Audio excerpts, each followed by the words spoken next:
The TOK prompt I've chosen to explore is: how important are material tools in the production or acquisition of knowledge?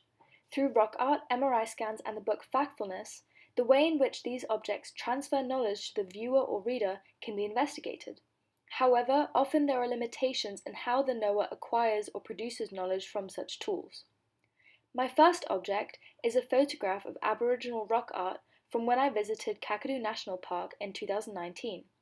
During my visit, this captivated me, as I found it fascinating to not only read about this rich history, but also see it before me. A painting that is 20,000 years old can be seen as a material tool of great value in understanding Aboriginal Australian culture. For example, the pigments and rock can be analysed to attain a better comprehension of available materials of the time and their use. We can acquire knowledge about the environment and the people inhabiting it from a vastly different time. For instance, it is now understood that Aboriginal people who lived in the areas of Kakadu National Park at the time were there in the wet seasons and collected many varieties of plants and animals, such as water lilies. Therefore, knowledge about how these indigenous societies lived is acquired through the examination of this tool. Furthermore, this object creates connections between past and present generations by allowing the transfer of knowledge to create a culture that brings these generations together. Alcock states that current Australian Aboriginal artists often use similar materials sourced from the local environment because of their cultural significance, or to represent the country from which they are sourced. This material tool is critical in conserving connections between generations and fosters a hugely important sense of community through such traditions. However, rock art created by previous generations may also be difficult to interpret.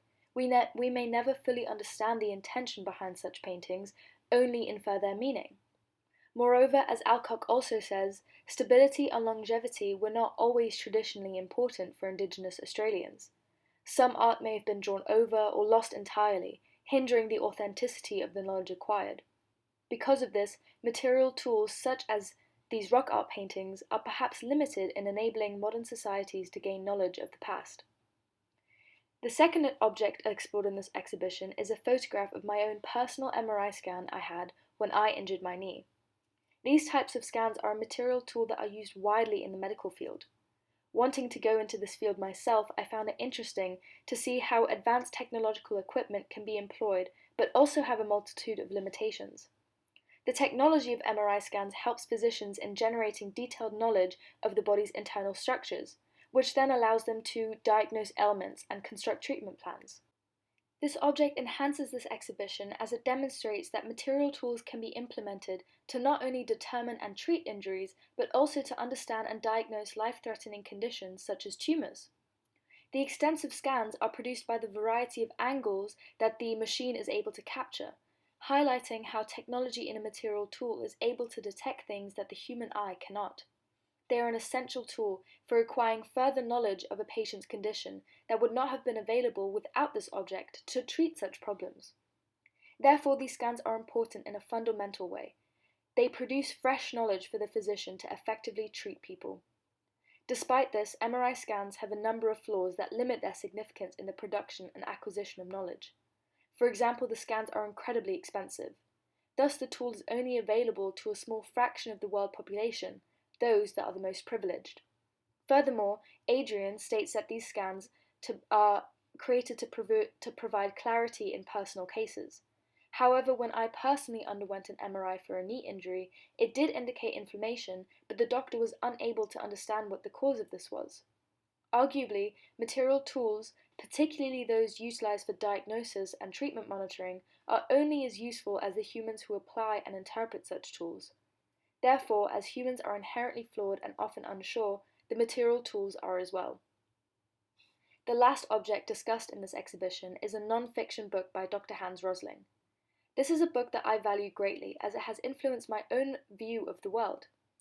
However, despite this, it is critical to understand and assess the limitations of a material tool such as this.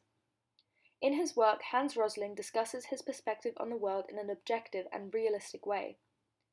The book greatly changes the way readers view and conceive the world, as he urges them to view the world in the same way that he does. Therefore, it demonstrates the large impact of a material tool. It enables readers to acquire knowledge that changes their perspectives. This object is particularly interesting as books can have a tremendously wide scope. Factfulness has been translated into 36 different languages and was number 5 on the New York Times bestseller list, as Rago says. Its popularity demonstrates its broad audience. Furthermore, Rosling corroborates all of his viewpoints with statistics, allowing the reader to acquire knowledge that is empirical and fact-based. Nevertheless, the limitations of this material tool are extensive. Written by only one person and finished posthumously by his family, it can be seen as being one-sided in its viewpoints and evaluations of the world. Furthermore, the book may be left behind in time. Its subject matter is very focused on the state of the world. However, this is constantly changing. As it becomes outdated, its usefulness as a tool from which to acquire knowledge expires. Rosling's work was published in 2018. Since then, the state of the world has astronomically changed, so the lessons learned are no longer applicable.